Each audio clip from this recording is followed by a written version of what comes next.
The strobe-like effect of the lightning as it flashed into the darkness of the cell awoke him. His hand immediately reached under the thin mattress of his bunk and grasped the small book hidden there. He took it out and glanced at it in the darkness as if to verify its existence. He sighed audibly with relief as his eyes gazed over the worn cover of the small black book with the word addresses inlaid in gold on front. He tucked it back under the mattress where it would remain all night until he hit it again in the morning. There was no way he could remain in his cot during the day. They would find it for sure then, and it would all be over. Donovan could not allow himself to imagine his fate should he be found out. His stomach knotted with the thought of them knowing that he had documented everything. That's right, he thought with grim satisfaction. The fucked up little trainee has something on all you fucks. He allowed himself a silent laugh, and then he heard a scratching noise from the corner of the cell. He sat up and stared intently at the pale greenish wall scrawled with decades of inmate graffiti. Swastikas, skulls, pornographic cartoons, and endless handwritten messages covered every square inch of the cell's surface. He waited, but soon relaxed back down when no other sound followed. He had just closed his eyes and began to drift off into an uneasy sleep when he heard it again. Leaping up, his throat closed with terror when he saw the shadows begin to move and undulate in the corner by the metal cell door. Donovan's eyes suddenly locked on the small set of runes which were drawn amongst the graffiti near the floor. Realization struck as he backed against the wall. Of course. Why had he been so stupid? He had never dreamed they would send something for him in the night. They had inscribed the spell cleverly amongst the hodgepodge of writings with effective subtlety. A time-summoning curse, and now something was crawling from the darkness. Donovan tried to scream, but his chest felt like a frozen cold lead. The swirl of moving darkness dissipated just as quickly as it had begun. Donovan frantically tried to think of some means of escape. He could call out, but no one but other prisoners would hear his cries. Tore off his shirt and bore the protective runes tattooed across his chest and back. But the odds of their talismans fending off whatever horror had been summoned would be slim to none. A strange, clicking sound was coming from the bottom part of the bunk. Donovan had not had a cellmate in weeks, and always claimed the top for his own. It was only as he saw the two spindly, wavering appendages appearing over the rail at the bottom of his cot that he found his voice. "Get the fuck back!" He was now crouched against the wall in a ball as he saw its head come sniffing and clicking horribly onto the sheet. "Goddess, protect me from this aberration. I cast you back in the name of the guardians of north, south, east, and west. I am the pure daughter of light. You have no power over me." Its visage was like that of a huge rodent, but for the eyes and twitching antennae, which he recognized as eerily resembling the cockroaches which infested the prison. The size of a small dog, it crawled onto the cot with him on rough legs, which hybridized the traits of an insect and some enormous rat. Its armored body moved forward as he searched in the darkness for something, anything he could use as a weapon. However, the officers had been very effective in removing any such thing from his cell. Fully visible now, its spindly, segmented legs dented the thin mattress with its considerable weight. Lingering momentarily in the dim light which invaded through the narrow horizontal metal shutters at the window, still emanating the bizarre clicks and growls which had originally announced its arrival. It began its assault. It propelled itself forward in a single blurred lunge and latched itself onto his curled right side with a ferocious and unbreakable grip. Now as it attacked, Donovan could see that the lower half of the creature's jaw was replaced with the vice-like biting maw of a roach. He screamed in terrible pain as hot blood ran down his arm from the ever-widening wound as it gnawed like some relentless machine into the flesh of his shoulder. In mere seconds, its chewing had found bone, and the crunching sound was followed by agonizing, grinding spasms through his body. Trying to remove the attacking horror proved pointless, as its grip was like that of being wrapped in iron. He rolled from the bunk and scrambled to the door where he threw himself into a last attempt to draw attention, his attacker still held him fast. It was only moments before the immense pain and blood loss left Donovan slumped defenseless and void of strength against the wall as the seething monstrosity found the vital batch of arteries in his throat. He could feel it ripping and tearing with a vicious determination to rid him of his flesh.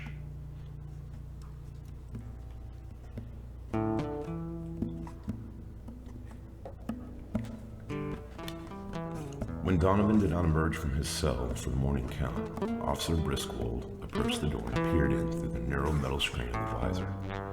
He raised the clear plastic flap and cleared his throat as he prepared to skull the oversleeping enemy within. The sound cut short as bile surged into the back of his mouth. The ghastly scent, combined with the surreal gore he saw inside, was processed into his unsuspecting mind like a splash of red paint thrown onto a white canvas. He fell back coughing and pale as the offenders who stood outside their cells began to look at each other with questioning eyes. The general confusion became a mutter as the two other officers ran to Briskwold, who began shouting, "Oh God, something tore him up! Something tore him to pieces!" He repeated these two sentences in between bouts of vomiting and outright mad crying. The young man that the wing had begun calling Beanie after his arrival only 3 days previous looked up at his cellmate Carl with wonder. Carl shook his head and, nudging Beanie with his elbow, only said, "Welcome to Marsboro, baby." Hours later, in the control center, several lieutenants were gathered around a computer monitor, watching the videos taken from the wing cameras. Despite hours of observation from every available angle, nothing could be discerned. No one had entered Donovan's cell at night, and yet clearly the attack had occurred in the early hours of the morning. There was a point when the door itself seemed to shake as the victim most likely beat and kicked against it repeatedly. Could he have done it to himself? Winters asked as he scratched the razor burn around his neck. Palin looked up wearily and rolled his eyes. "Yeah, Jim. And he pulled his whole rib cage out, piece by piece, right before he pulverized his own internal organs." Sarcasm makes pretty girls ugly, Palin. "Just stop fucking around and call Trade Glaston already," Winter said, causing a grimace to pass over Palin's round face. "I called the academy, and his classes have been out for months. I told you that he's on leave. Just stop fucking around. He's an expert in this shit. It's his job. It's time for him to come back already. He's got issues, man. He's got issues. You got issues. Myra has issues. Call him." The until now silent Myra held up the receiver of the phone questioningly. "Go ahead," Palin sighed as he zoomed the monitor and watched as a trickle of blood ran down from the window of the cell. As the cell phone buzzed noisily from the kitchen table, Trigg fixed another hunting tip to a long aluminum arrow. He glanced momentarily at the number and shook his head morosely as he prepared to reach over and swipe the call dead. His hand was stopped by the firm, bony grip of his father, who held his wrist firmly while simultaneously slapping him across the back of his head with his other free hand. "Answer the goddamn thing," the old man growled from beneath his long, conjurer-like white beard. It had always puzzled Trigg why his father had retired from the police force and chosen to take on the appearance of some wizened invoker. "I'm busy," Trigg moaned as he pulled his hand free. "You're busy being a loser and a mooch." His dad had never mixed words with sentiment. Trigg inhaled deeply and stared across the dining room to the kitchen windows beyond. He could see the woods beckoning and tried to create some dialogue which could get him free from the oncoming lecture. "Dad, I'm not going back to work yet." "Bullshit, you're going back, or you can get out." Trigg could feel the bony digit poking his shoulder, every stab indicating his irascible will. "You can't just roam around pretending to hunt forever, Trigg. Besides, I've been finding your damn bottles on the bridge. You're gonna stumble drunk into a sinkhole out there in that swamp, and I sure in hell ain't going out there to pull you out." Trigg smiled as he realized he had graduated to sinkholes when only last week he was going to be bitten by a swamp snake. "Dad, I can't go back to that place right now."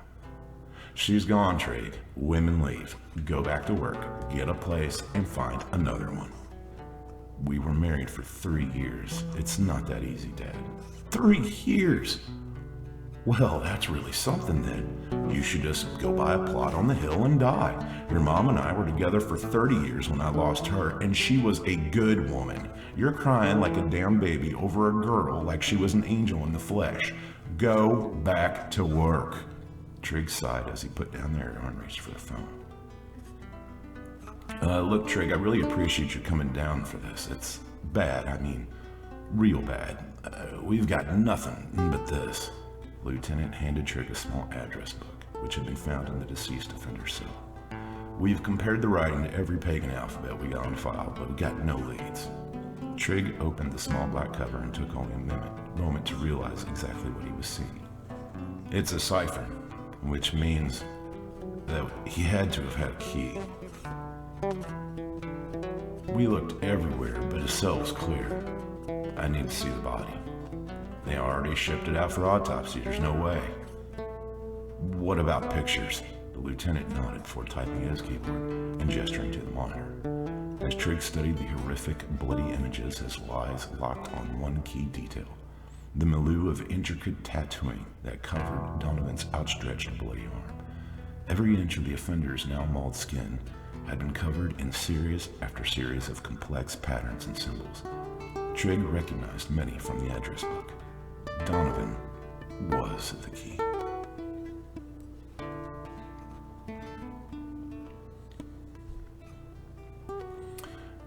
It was almost common knowledge that a complex occult under-society had existed and thrived within the Mossborough corrections for untold years. Trigg had studied Donovan's file looking for any clue, and soon became acutely aware that Donovan had been a cornerstone in that community. On the outside, Donovan had been aggressively seeking gender reassignment when a sudden interruption in his hormone supply had led him to seek estrogen through other illegal conduits. Finally, when his supply had been completely exhausted, the resulting hormonal imbalance and forthcoming surge of backlash testosterone had led to a violent outburst, ending in an accidental murder.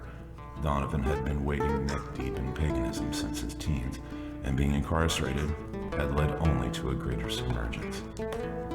His file indicated that he had been moved into segregation several months before behavioral modification after he had been caught in a sexual relationship. Searching the log, Trigg soon found that he had been searching for. Donovan had received a videoed strip search as soon as he had been confined to the hole. Searching for the file, he knew that it would show only the top half of Donovan's torso, but maybe that would be enough to begin decoding the cipher. After a few nerve-wracking moments, Trigg found the file and began to watch. He almost leapt from his seat with excitement when he saw the footage of Donovan being placed in a strip cage. His eyes widened when the now dead offender removed his shirt and revealed the plethora of images and symbols. Trigg paused the video and for a moment felt as if his eyes were locked with Donovan's own dark, sad stare.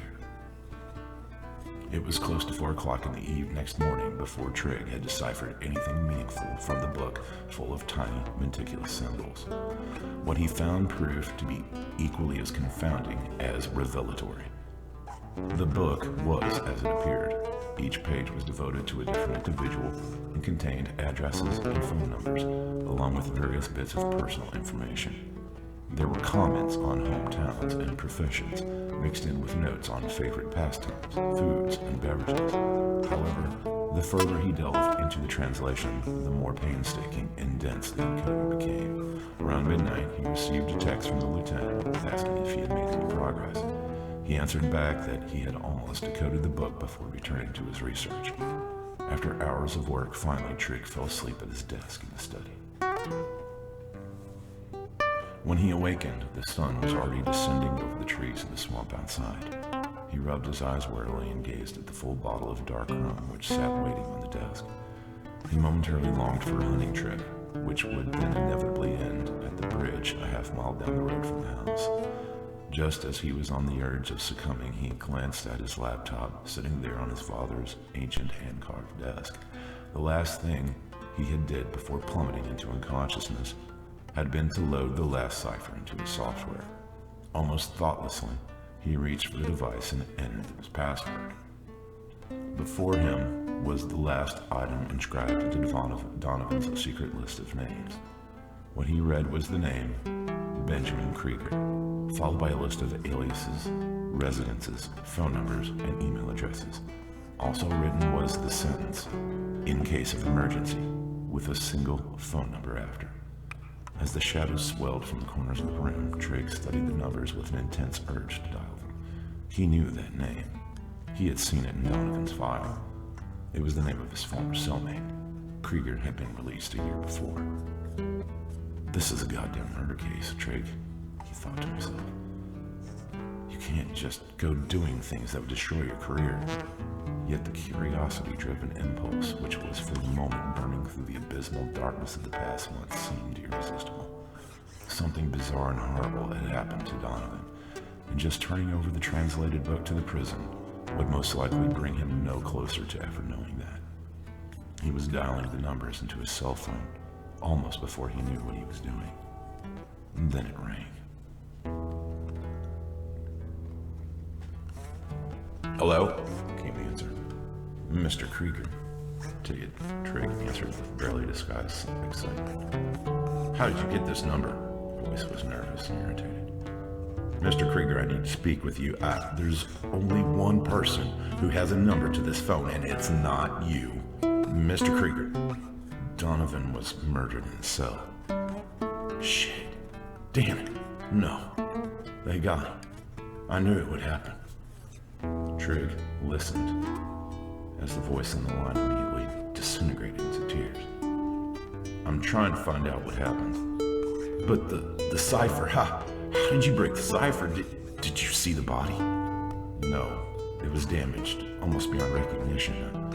I used a video of a search." "Wait," the voice grew suddenly low and cold. "You mean you have some kind of footage of Donovan? Enough to use as a key?" "Yeah, but there's nothing here but names and numbers." "Listen, whoever you are in danger. Very serious danger. These guys are not playing games. If they killed Donovan, then that means someone else took over the lead. Donovan was like the top guy. He ran the show, man. They destroyed his body so no one could break the code. This is dark shit. There's a lot of energy around Mossboro. It's like a thin spot in reality. Donovan thought there might even be a vortex somewhere in the swamp. The others don't want anyone to have access to the cipher, and you're sitting on a list of all the members who've gotten out. You need to get rid of that address book and let no one know you broke the code." For a brief instant, Trigg thought of the lieutenant, but quickly dismissed the paranoid thought. "Look, I know you guys take this stuff very seriously, but this is a homicide in a prison, and we need answers. Back off and forget what you know." Krieger's voice was ominous. Trigg was beginning to ask one more time before the line went dead. "Shit!" Trigg tossed the phone onto the desk and stood shaking despite his resolve not to take Krieger's warnings to heart. "Goddamn lunatic thinks this shit is real," he thought angrily as he walked to the end of the table and grabbed the rum bottle. It was now night and the room was filled with darkness but for the glow of his laptop.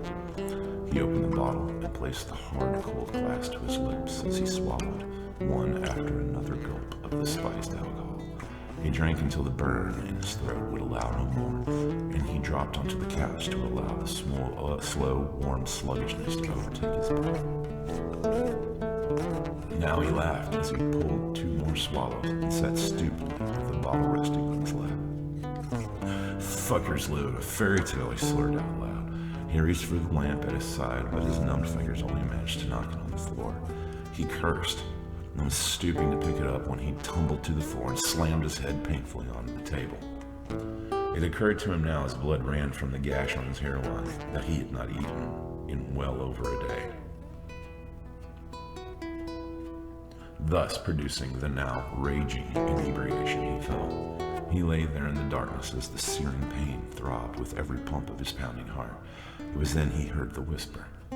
It came from the shadows near his feet, at first unintelligible, but then forming into a clear, distinct phrase. "I'm sorry. I don't want to do this, but they're making me. Trig struggled to comprehend whether he had heard the voice or whether it was something in his mind. He leaned up and peered into the shadow and the movement he had seen within. His hands began to tremble and his stomach clenched painfully as sudden, intrusive panic spread through his chest. Something had reached forward and was now touching one of his shaking legs. Cold, frozen terror locked him into paralysis as he felt another frozen touch on his thigh. Something was climbing over him in the darkness, and its weight was now pressing down from where it kneeled over his prostrate position. The presence felt cold and damp as what could only be hands pushed his chest and squeezed almost passionately at his shirt with sharp, cold fingers like ice. Out of sheer desperation, he reached for the lamp beside his head and flipped the switch. His eyes pulsed with shock as a scream welled in his throat. The familiar eyes of Donovan were gazing down at him, just as they had appeared in the video, calm, dark, and liquid brown, with a face pale, white, and bloodless. He saw the ragged, mutilated torso hovering over him, fleshless and raw. Before he could scream, the hands tightened until they felt as if they would tear away his flesh, and as Donovan's almost sympathetic eyes looked on, they did.